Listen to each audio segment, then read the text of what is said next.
se você pudesse falar com o seu eu do futuro que já criou esse aplicativo que você está querendo criar agora, no presente? Quais conselhos ele te daria? Quais aprendizados ele teria para te passar? A gente ainda não consegue falar com a nossa versão do futuro, mas nesse vídeo, a ideia é justamente te passar a visão de alguém que já desenvolveu vários aplicativos para diferentes empresas. Para que aí você possa começar essa empreitada muito mais preparado e tendo acesso a um conhecimento que em geral você só teria se você já tivesse passado por esse processo de criar um aplicativo antes. Mas primeiro, eu preciso deixar claro que esse não é um vídeo sobre técnicas de programação, muito menos um tutorial de como usar IA para criar aplicativos. Então se você é um programador ou está procurando sobre como usar IA para construir software, você também é bem-vindo, mas esse vídeo não é para você. Agora, se você é empresário, alguém que está pensando em fundar sua própria tech startup, se você tem aquela ideia de aplicativo que faz tempo que você está querendo tirar do papel, ou se você quer tomar algum processo na sua empresa, ou então se de maneira geral você é uma pessoa não técnica, mas que tem um problema cuja solução passa pelo desenvolvimento de um software, esse vídeo é para você.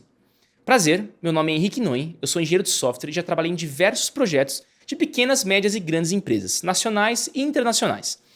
Desde tech startups do Vale do Silício até gigantes do e-commerce com seus milhões de usuários. E eu vou ser seu guia nessa empreitada. Antes da gente entrar na construção do aplicativo em si, eu queria trazer a seguinte reflexão. Será que faz sentido a gente criar esse aplicativo? A primeira coisa que a gente tem que entender é que a criação de um aplicativo é um investimento. Ou seja, é um processo no qual a gente faz um aporte de recursos, que em geral vão ser tempo e dinheiro, esperando que ao final desse processo a gente atinja algum objetivo. Esse objetivo pode ser a criação de um SaaS rentável, fazer automação de um processo para reduzir custo, ter um diferencial para atrair mais clientes e por aí vai. E com a maioria dos investimentos, ele não é garantido, né? Ou seja, existe também uma chance dele dar certo, mas também uma chance dele dar errado. Seja porque esse aplicativo, mesmo depois de construído, acabou não cumprindo com seus objetivos, ou até então porque o processo de construção em si deu errado. E aí acontece que existem alguns indícios nas condições de partida desse processo que mostram pra gente que a chance desse investimento dar certo é zero ou muito próximo de zero. Ou então, que existe alguma alternativa à construção desse software que seria muito menos arriscado e eficiente para atingir o seu objetivo.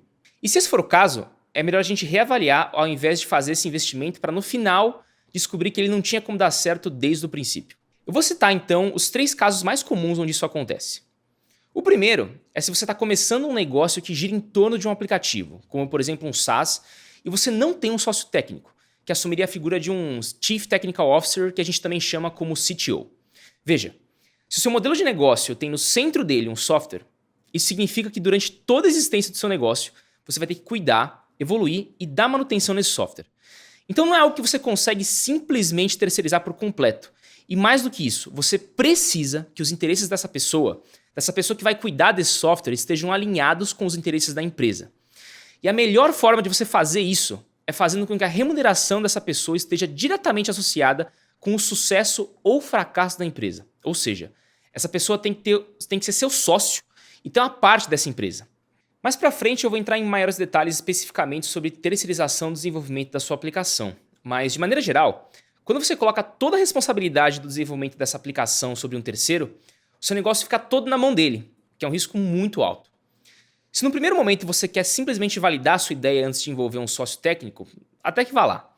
Mas tenha em mente que depois de validado, você vai precisar desse CTO. O segundo caso é quando você tem algum problema, alguma dor que você quer resolver dentro do seu negócio, e a primeira coisa que você pensou para resolver isso foi em criar um aplicativo, antes de buscar por soluções prontas que já existem no mercado e que potencialmente já resolveriam esse problema para você. A criação de aplicativo, via de regra, é um processo custoso, relativamente demorado.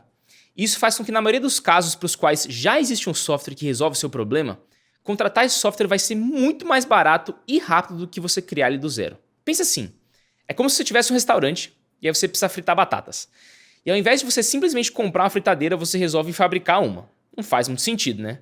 Ah, mas a minha batata precisa de um processo de fritura específico, que nenhuma fritadeira disponível no mercado consegue fazer. Bom, e é aí que a gente entra no terceiro caso. O terceiro caso é parecido com o segundo, mas nesse caso você já fez uma busca no mercado e não achou nenhum aplicativo que resolve o seu problema. E aí, você decide construir o seu próprio aplicativo. Porém, você não calculou o ROI desse investimento. ROI significa Return on Investment, ou no bom português, retorno sobre investimento. Lembra que a gente falou que a construção de aplicativo é fundamentalmente um investimento? Pois é. E como todo investimento, para ele valer a pena, o retorno dele precisa ser maior e, de preferência, bem maior do que o custo dele. Deixa eu dar um exemplo concreto do que eu quero dizer. Imagina que todo final de mês você precisa gerar faturas para os seus clientes e esse é um processo super chato que envolve puxar alguns dados do seu RP, jogar numa planilha, emitir uma fatura e depois as notas fiscais. Aí você pensa, seria muito bom se eu tivesse um aplicativo que automatizasse esse processo. E sim, isso pode ser uma boa ideia. Mas a primeira pergunta que você precisa se fazer é, quanto que eu gasto nesse processo? Porque digamos que esse processo te custe 20 horas no mês. Isso é feito por um estagiário que te custa R$ 10 por hora, ou seja, esse processo te custa R$ 200 por mês. Aí você vai orçar o desenvolvimento dessa automação e digamos que ela vai te custar R$ 10.000. Isso significa que vai levar 50 meses, ou seja, pouco mais de 4 anos, para que essa economia compense o custo do software. Isso contando que seu processo nunca vai mudar e você não vai precisar ajustar essa automação. E também sem contar os custos de hospedagem do servidor que vai rodar essa automação. Ou seja, perceba que nesse caso, literalmente vale mais a pena você continuar deixando o estagiário fazendo esse processo. Agora, se sua empresa cresceu a ponto de você precisar de 10 estagiários e cada um deles agora está gastando 60 horas do mês para gerar todas essas faturas, esse processo agora te custa R$ 6.000 por mês. Ou seja, o break-even desse investimento baixa de 50 meses para pouco menos de 2 meses. Se você se enquadra em algum desses casos, vale a pena repensar a sua estratégia antes de sair gastando tempo e dinheiro na criação do seu aplicativo. Seguindo adiante, depois que você decide criar seu aplicativo, provavelmente a primeira coisa que você quer saber, até para entender se o investimento faz sentido ou não, é quanto vai custar esse aplicativo. Infelizmente, como para a maioria das perguntas em software, a resposta é um grande depende. Veja, é como se eu te perguntasse, quanto custa fazer um filme? Horas, depende. Quais são os atores que você vai contratar? Vão ter efeitos especiais? Se sim, quanto de efeito especial e com qual complexidade? Quais câmeras você vai usar para filmar? Vai ser uma animação ou um live action? Se for live action, como que vão ser os sets? Vai ter que gravar em lugares ou até países diferentes?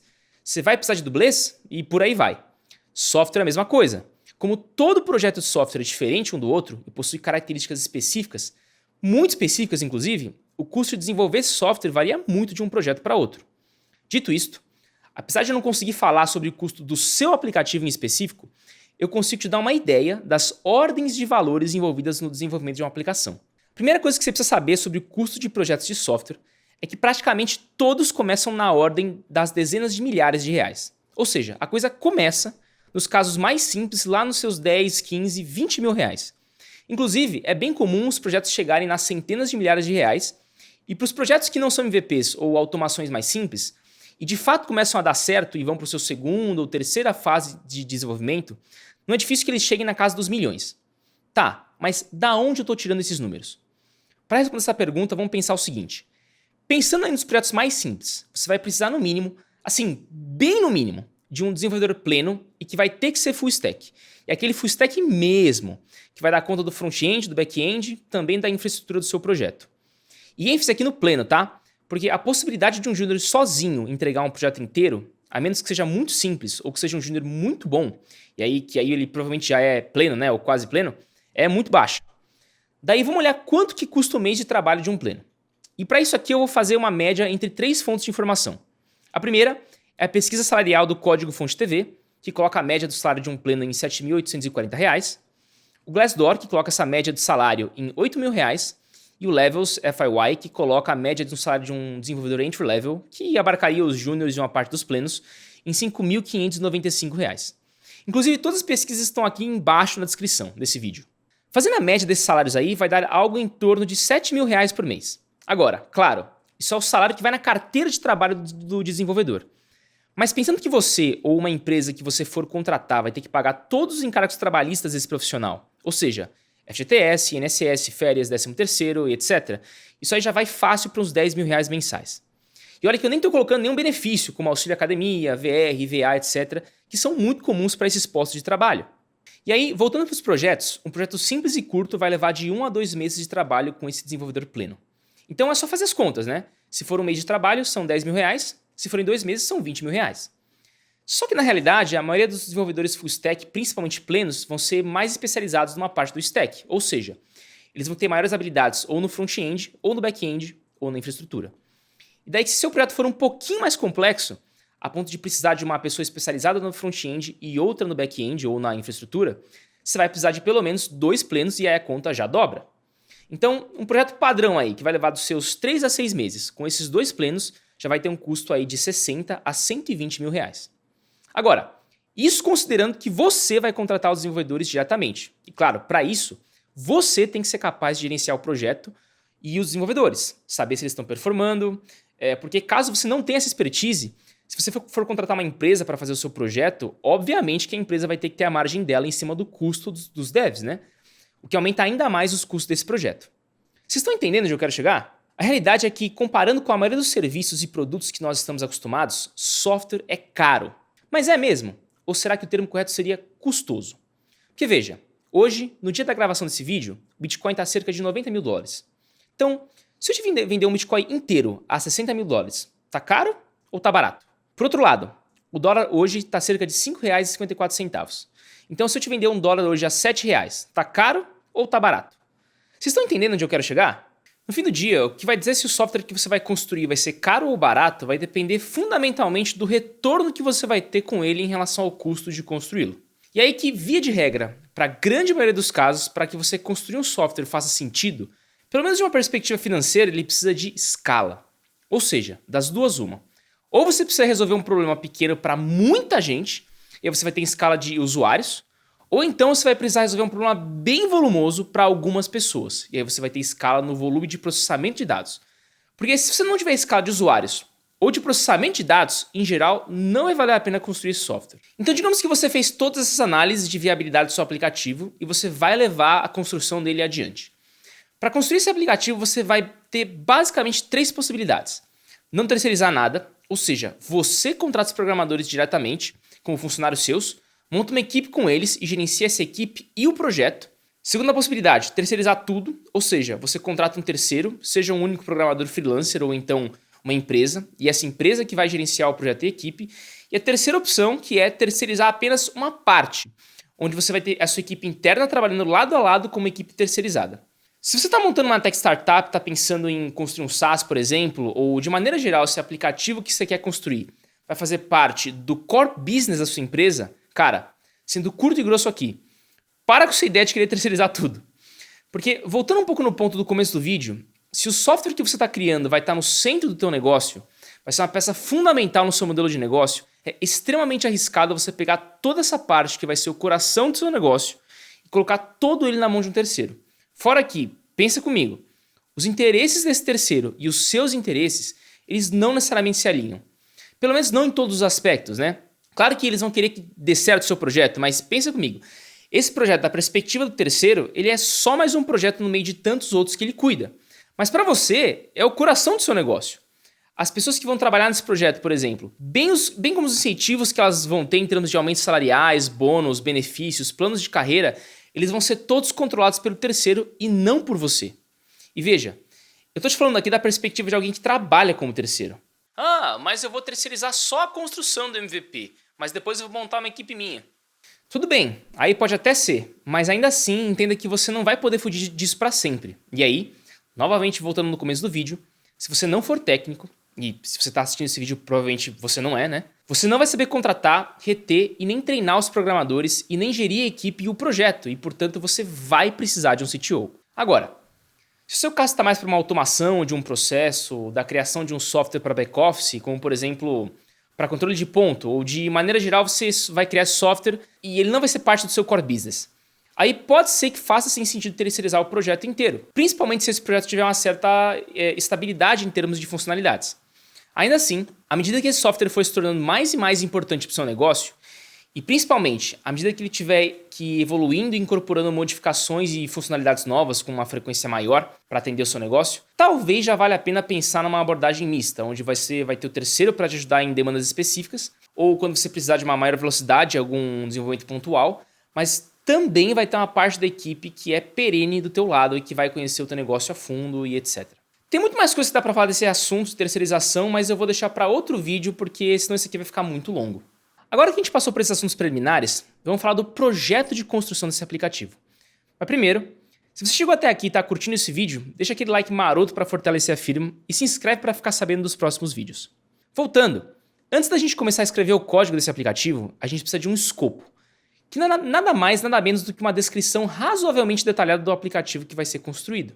O escopo é fundamental, porque é a partir dele que a gente vai conseguir informações como estimativas de custo e prazo de entrega, composição da equipe, isto é, quantos juniors, plenos e seniors vão ser necessários no projeto, Se vamos precisar de designer e quantos, se vamos precisar de DevOps dedicados e quantos, estimativas de custo de infraestrutura com coisas como servidores, bancos de dados, armazenamento de arquivos, entre outras coisas. Usando aquela velha analogia que eu nem gosto muito porque tem alguns problemas, mas nesse caso é bem efetiva, essa questão do escopo é como o projeto de engenharia e arquitetura de uma casa. Como é que você vai saber quanto você vai gastar e quanto tempo vai levar na construção dessa casa sem antes você definir todos os aspectos relevantes dessa construção, como metragem, quantidade de cômodos, andares, características da fundação, acabamento e etc. E veja, é fundamental que esse escopo esteja minimamente bem detalhado, principalmente se você quiser estimativas mais acuradas e precisas, e ênfase na palavra estimativas aqui, tá? Porque sem o mínimo nível de detalhamento, é como se eu chegasse para uma empresa de arquitetura e engenharia e perguntasse: eu quero construir uma casa, quanto custa? Bom, depende, tem casa de 100 mil reais até vários milhões de reais. Como é que é essa casa que você quer construir? É uma casa com 2 suítes, um escritório, uma sala, uma cozinha e um quintal. E aí o engenheiro vai te responder: tá, mas qual a metragem de cada um desses cômodos? E do terreno como um todo? E o muro vai ter? Qual vai ser o piso de cada um desses cômodos? E as paredes? Tá entendendo? Da mesma forma que para você ter uma ideia de custo e prazo da construção de uma casa, você precisa definir uma série de características dessa casa, para você ter uma ideia de custo e prazo da construção de um aplicativo, você precisa definir em detalhes o que vai ser esse aplicativo. E para ficar claro, um documento de texto com 4 parágrafos e meia dúzia de bullet points do tipo tem que ser escalável, interface intuitiva, integrar com gateway de pagamento e XPTO, isso não é um escopo. E eu vou dar aqui para vocês alguns exemplos de lacunas nos escopos que eu recebo, que são muito comuns de maneira geral. Primeiro, se seu aplicativo vai ser um marketplace, ou seja, daquele tipo que funciona como um intermediário entre compradores e vendedores de algum tipo de produto ou serviço, você já pensou como é que você vai lidar com as disputas? Por exemplo, se o produto vier estragado, ou se o comprador ficar insatisfeito com o serviço, como é que vai ser o fluxo do usuário na hora de abrir uma disputa? Quais vão ser as telas que vão suportar esse fluxo? Vai ter algum tipo de intervenção manual por parte da equipe operacional? Se sim, como é que vão ser as telas que essa galera vai usar para gerenciar as disputas? Seu aplicativo vai usar a IA para gerar algum tipo de pontuação para alguma coisa? Então, quais vão ser os critérios que você vai passar para essa IA gerar essa pontuação? Se sua aplicação vai precisar ser responsiva, isso é, a sua interface vai precisar se adaptar tanto para celular quanto monitores PC, como é que vão ser essas telas para mobile? Como é que vão ser esses designs? E aqui já vai um conselho. Se você estiver orçando seu aplicativo com um terceiro, tipo um desenvolvedor freelancer ou uma empresa, e eles te deram um orçamento sem te pedir um escopo detalhado, corre, porque ou eles estão te enganando, ou eles estão se enganando. Em qualquer um dos casos, você vai ter uma puta dor de cabeça, no melhor dos casos, e no pior dos casos, você vai perder tempo e dinheiro. Guarda isso aqui. Não existe orçamento sem escopo. Um outro aspecto importante do escopo é que ele também faz parte do planejamento de um projeto de software. Ou seja, ele permite que a gente descubra alguns problemas e riscos do projeto ainda na fase de planejamento, que é muito mais barato descobrir esses mesmos problemas e riscos durante a execução do projeto. Tá, mas e como é que eu faço esse tal escopo então? Bom, se você não é técnico, você vai precisar de um auxílio de um profissional. Voltando lá naquela analogia da casa, da mesma forma que você precisa de profissionais de engenharia e arquitetura para te ajudar a montar o projeto de uma casa, para você montar o escopo de um projeto de software, você também vai precisar de um profissional da área. Isso porque quando uma pessoa não técnica monta o escopo de um projeto de software, em geral ela comete esses 3 erros. O primeiro é que ela coloca no escopo características do aplicativo que são impossíveis de serem garantidas por qualquer equipe de software. Como, por exemplo, o aplicativo tem que ser lucrativo, ou então o aplicativo tem que ter muitos usuários. Claro que dá para aumentar a chance desse tipo de coisa acontecer, fazendo um bom trabalho em termos de usabilidade, performance, escalabilidade, etc. Mas não tem como garantir esse tipo de coisa e, portanto, não faz parte do escopo, tá? O segundo erro é que a pessoa acha que algo está bem definido, quando na verdade tem uma série de questões que precisam ser especificadas, como por exemplo, quando diz no escopo, o usuário tem que conseguir comprar o produto. Tá, mas como é que vai ser esse fluxo? Vai ser tudo uma tela só de checkout? Quais métodos de pagamento? Você já escolheu um gateway de pagamento? Quais campos o usuário vai ter que preencher? Ele vai poder alterar as quantidades dos produtos no checkout ou ele vai ter que voltar do começo do fluxo? E o último erro é que a pessoa não sabe o que é relevante ou não estar no escopo. Isto porque, apesar do escopo precisar ser detalhado, nem todo detalhe é relevante. Por exemplo, se o texto do e-mail de cadastro vai ser X ou Y, tanto faz.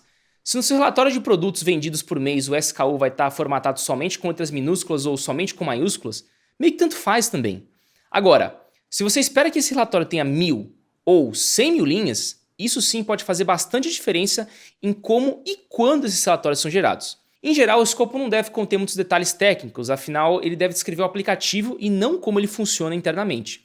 Mas para saber o que é um detalhe técnico ou não, e quais detalhes podem ou não ser relevantes, você precisa ser técnico. Isso não quer dizer que você não deve começar esse escopo sozinho, pelo contrário. Quanto mais você conseguir caminhar com esse escopo sozinho, mais fácil vai ser para quem for te ajudar a finalizar ele e inclusive mais você vai entender sobre o seu próprio aplicativo. Agora, claro, esse processo de definição de escopo, que em software a gente costuma chamar de levantamento de requisitos, ele é um serviço, ou seja, via de regra, ele vai ter um custo. Da mesma maneira que se você for fazer um projeto arquitetônico com uma empresa de arquitetura, você vai ter que pagar por esse projeto, ainda que quando você receber ele, você não vai ter um único tijolo colocado ainda na tua casa, para fazer esse levantamento de requisitos, você também vai ter que pagar alguém para fazer isso. Em relação a esse custo desse levantamento, novamente, depende. Mas ele sempre vai ser muito, mas muito mais barato do que construir o aplicativo propriamente e costuma também ser bem mais rápido. Fazendo aqui uma estimativa bem grosseira, o custo de montar um escopo certinho deve ser cerca de 1 a 5% do custo do projeto como um todo. Bom, com seu escopo em mãos, agora você vai conseguir saber exatamente quanto vai custar e quanto tempo vai demorar para fazer seu aplicativo, certo? Não! Lembra lá atrás quando eu dei ênfase na palavra estimativas? Então, a dura realidade é que prazo e custo fixados em software não existem. Deixa eu te explicar a situação. Calcular o custo de um projeto de software é relativamente simples, porque é basicamente o custo da hora da equipe multiplicado pelas horas utilizadas no projeto. Então, se você souber o tempo que vai demorar para terminar o projeto, você sabe quanto ele custa. E é aí que mora o problema. Conseguir prever, e veja bem, estou falando prever e não estimar, quanto tempo vai demorar para concluir um projeto de software, com exceção de projetos muito curtos e simples, é muito difícil. Para não dizer impossível. Cara, não sou eu que tô falando isso. Tem uma cacetada de artigo científico e não científico que fala sobre isso. E na real, tem todo um movimento dentro da indústria, o #NoEstimates, que é sobre isso. Mas por que isso acontece? Bom, vamos lá. De maneira geral, para você conseguir prever quanto tempo vai demorar alguma coisa, das duas uma. Ou tem uma fórmula, uma conta matemática que você faz que te dá esse resultado. Por exemplo, se você está indo de um ponto A a um ponto B que estão a 100 km de distância e você está andando a 50 km por hora, você vai demorar 2 horas, certo? É só fazer a conta. Ou então você já fez essa coisa várias e várias vezes e por isso você sabe na média quanto tempo essa coisa demora. Tipo, por exemplo, eu já trabalhei como técnico de som. Eu sabia que para montar o som de uma banda de 4 pessoas demorava cerca de 40 minutos, porque eu já tinha feito isso muitas e muitas vezes. Primeira possibilidade, obviamente, meio que não rola com software, afinal, não tem nenhuma fórmula ou conta que consiga levar em conta a infinidade de variáveis que existem num projeto e dar um resultado de tempo que vai demorar para concluir ele. Resta então a segunda possibilidade, né, que é a de fazer uma coisa várias e várias vezes. E aí que dá merda, porque em software a gente praticamente nunca tá fazendo a mesma coisa mais de uma vez. Pensa comigo, em software a gente está o tempo todo automatizando coisas. Uma vez que a gente automatiza alguma coisa pela primeira vez, a gente nunca mais precisa automatizar essa coisa de novo. Afinal, ela já foi automatizada. Nesse sentido, software é como qualquer coisa digital, como filmes, jogos, cursos gravados, livros e etc. Você só precisa de um único exemplar. Porque depois que o custo de gerar os outros exemplares a partir do original, ele é virtualmente zero. O que é diferente, por exemplo, de uma construção, onde por mais que você vá repetir o mesmo projeto de casa, como por exemplo naqueles condomínios onde as casas são todas iguaizinhas, você ainda precisa construir uma por uma. E aí, como você vai repetir esse processo várias e várias vezes, depois que você construir as primeiras 3 ou 4 casas, você vai conseguir saber quanto tempo vai demorar para construir todas as outras. E daí, por conta disso, um programador nunca escreve o mesmo código 2 vezes, porque se ele já escreveu uma vez, é só ele copiar e colar esse código, né? Inclusive, existe uma quantidade imensa, realmente imensa de código que a gente reutiliza o tempo todo em todos os projetos de software, que apesar de a rigor não ser exatamente copiado e colado, é algo muito parecido com isso. Ou seja, todo problema que um programador está resolvendo é a primeira vez que ele está vendo esse exato problema. E por conta disso, ele nunca tem como repetir a mesma coisa vezes o suficiente para conseguir saber quanto tempo ela demora para fazer. Ou seja, toda vez que um programador encontra um problema, das duas uma. Ou ele já resolveu esse problema antes e, portanto, demora praticamente nada para ele resolver de novo. Afinal, é só ele reutilizar o código que ele já fez antes. Ou então, ele está encontrando o problema pela primeira vez e, portanto, é impossível prever com exatidão quanto tempo vai demorar para resolver ele. Inclusive, para além desses inúmeros artigos que atestam nossa incapacidade de prever prazos em projetos de software, eu mesmo tenho uma cacetada de anedotas nesse sentido, seja as que eu presenciei pessoalmente ou as que eu ouvi de terceiros. Pra vocês terem ideia, toda semana eu tenho pelo menos um cliente que me conta algo como: então, eu comecei esse projeto com uma empresa e eles me falaram que estaria pronto em 6 meses, mas agora já faz 1 ano e meio. Eu tentei fazer esse projeto já 2 vezes com empresas diferentes, mas as duas estouraram prazo e desistiram do projeto porque ficou muito caro. Eu já tô no terceiro freelancer e todo mundo fala que dá pra fazer em 2 semanas, mas no final eles desistem porque descobrem que é bem mais complicado do que eles acharam. E pra piorar, quanto maior e mais complexo for um projeto de software, mais difícil de estimar e, portanto, maior o erro dessa estimativa. Então, se você estiver orçando seu projeto e alguém te der um prazo exato, existem 2 possibilidades. Ou a pessoa inexperiente está se enganando e no fim existe uma alta chance desse prazo estourar, ou então, se a pessoa for experiente, o prazo que ela está te dando tem bastante gordura para conseguir absorver os eventuais atrasos que forem surgindo durante o projeto. E aí tudo bem, mas ainda assim pode ser que o projeto atrase. Fora que, mesmo que fosse possível, por alguma mágica, prever o tempo que demora para fazer um projeto de software, tem um outro problema. A menos que seu projeto seja muito simples, é praticamente certo que o escopo dele vai mudar durante o projeto. E se o escopo muda, é claro que também o prazo muda. Em praticamente todo projeto de software, conforme o projeto vai andando, a gente vai descobrindo uma série de coisas que a gente não sabia antes. Como, por exemplo, que existe alguma regulação que não deixa a gente coletar as informações que a gente precisava para o cadastro do usuário, ou que a integração que a gente ia fazer com o sistema de terceiros não funciona mais, ou simplesmente que esse fluxo de checkout que no começo parecia uma ótima ideia, agora que a gente está vendo ele na prática, começa a dar sinais de que tem problemas. Ah, mas é só planejar certinho que isso não acontece. Tá, só que apesar de isso parecer uma boa ideia, na prática não funciona por 2 motivos. O primeiro é que tem coisas que não tem jeito. Você só vai descobrir quando a coisa estiver acontecendo mesmo ali, na hora. Quando você tiver a interface da sua aplicação para mexer, ou então somente quando a aplicação estiver no ar e tiver usuários usando. O segundo é que mesmo que desse para prever tudo, se a gente ficasse um tempão pensando sobre todos os detalhes da aplicação, simplesmente não vale a pena. Porque a partir de um certo ponto, e isso é muito importante, o tempo que você gasta tentando prever esses problemas é literalmente maior do que só fazer e encontrar o problema na prática. Novamente, eu tenho uma miríade de anedotas sobre isso, mas para citar algumas. Num dado projeto, eu fiquei literalmente meses negociando o escopo com o cliente. E quando a gente finalizou o escopo, ele especificava que o aplicativo não precisava de versão mobile. A gente começou o projeto e literalmente na segunda semana o cliente mudou de ideia, porque ele percebeu que a versão mobile seria importante, então agora o aplicativo precisaria também de uma versão para dispositivos móveis. Num outro projeto, eu estava fazendo um scanner de documentos. E toda vez que a gente estava próximo de lançar, surgia algum time com algum requerimento novo. E uma hora era o jurídico, outra hora era o time de suporte, e essa funcionalidade que era para demorar no máximo 3 semanas acabou levando 3 meses para ir para o ar. Num outro projeto ainda, que era de um aplicativo de venda de ingressos, próximo ao final do projeto foram surgindo uma série de regras específicas de quais ingressos podem ou não ser comprados juntos, com quais quantidades e por quais tipos de pessoa, que no início do projeto não estavam previstas. E mais uma vez, quanto maior e mais complexo o projeto, maior a quantidade de mudanças do escopo que vão acontecer durante o mesmo. Agora, tem um ponto muito importante. Tem algo de errado com essa mudança de escopo? Claro que não. Pelo contrário. Uma das grandes vantagens de software é justamente que ele é maleável e, portanto, ele permite que a gente faça essas mudanças de percurso ao longo do caminho. E, novamente, é natural que existam coisas que a gente só vai descobrir durante o projeto. Por outro lado, esse fato torna ainda mais difícil cravar o prazo de um projeto de software. Tá, mas e aí? O que a gente faz então? Porque não dá para simplesmente não ter nenhuma ideia de prazo e principalmente de custo. E eu concordo contigo. A solução, ou ao menos uma tratativa para esse problema, é gestão de risco. Lembra que eu falei que a criação de aplicativo é fundamentalmente um investimento? Pois é, como qualquer investimento, ele tem uma chance de dar certo e uma chance de dar errado. Ou seja, ele tem um risco, e no caso do projeto de software, é um risco que a gente nunca consegue eliminar totalmente. E até existem uma série de medidas que a gente consegue tomar para diminuir esse risco, mas algum risco sempre vai existir. O que a gente tem que fazer então é gerenciar esse risco. A primeira coisa que a gente faz para gerenciar o risco de um projeto de software são estimativas, e novamente, ênfase na palavra estimativas. A estimativa, apesar de por definição ela não ser exata, ela te dá uma noção do tamanho do risco.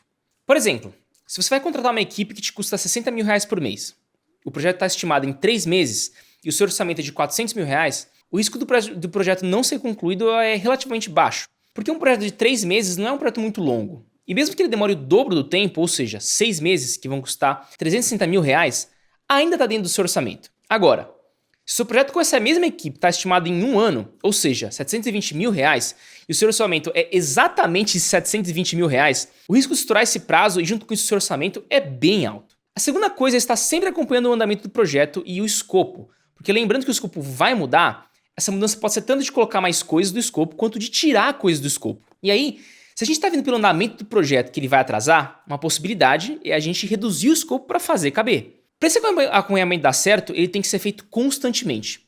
No mínimo semanalmente, para que você sempre tenha a visibilidade do pé que está o projeto e se existem ajustes que precisam ser feitos. E esse ponto leva a gente para o próximo tópico, que é: projetos de software são essencialmente cooperativos. Ou seja, para que o projeto dê certo, é imprescindível que você, o dono do aplicativo, e a equipe de software colaborem intensamente. Esse ponto, inclusive, é um dos principais erros de quem está construindo um aplicativo pela primeira vez, que é achar que contratar software para montar um aplicativo é tipo você deixar seu carro na oficina, que você deixa lá, o mecânico analisa, te fala o problema, quanto vai custar para consertar, e depois você só vai lá depois de 1 ou 2 semanas e busca o carro pronto. Eu acho que um dos motivos pelos quais isso acontece é porque tem uma certa confusão a respeito de quais são as responsabilidades de uma equipe de software de um projeto de software. Explico.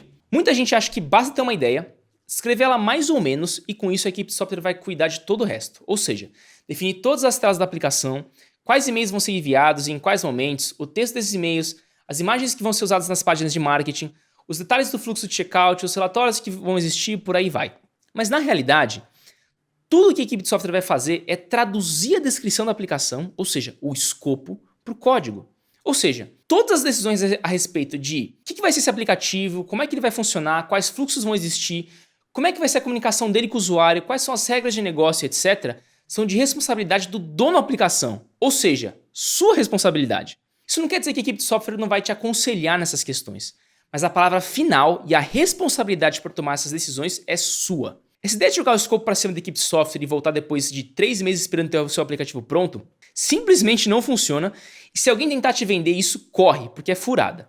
Inclusive, como eu mencionei há pouco, tem uma série de coisas que só vão ser descobertas durante a construção do seu aplicativo, e por isso é fundamental que você esteja presente, acompanhando de perto esse desenvolvimento, para que você possa tomar ciência dessas descobertas e guiando a equipe de software para fazer os ajustes necessários. Sendo bem pragmático, tem pelo menos 2 coisas que todo projeto de software deveria ter, que são reuniões semanais de alinhamento para que a equipe apresente para você o que foi feito na semana anterior, o que está planejado para ser feito na semana e eventuais obstáculos que tenham surgido e também para que você faça os ajustes necessários do escopo, caso existam. E um ambiente de homologação, também chamado de staging, que é uma versão da sua aplicação para testes que você e quem mais você quiser vai ter acesso para poder mexer na aplicação e ver concretamente o que está sendo desenvolvido.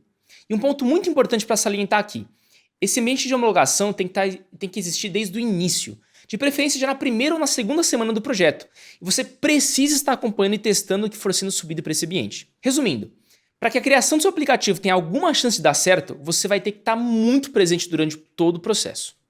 Bom, por hoje é isso. Se tiverem dúvidas, podem postar nos comentários que eu souber eu respondo.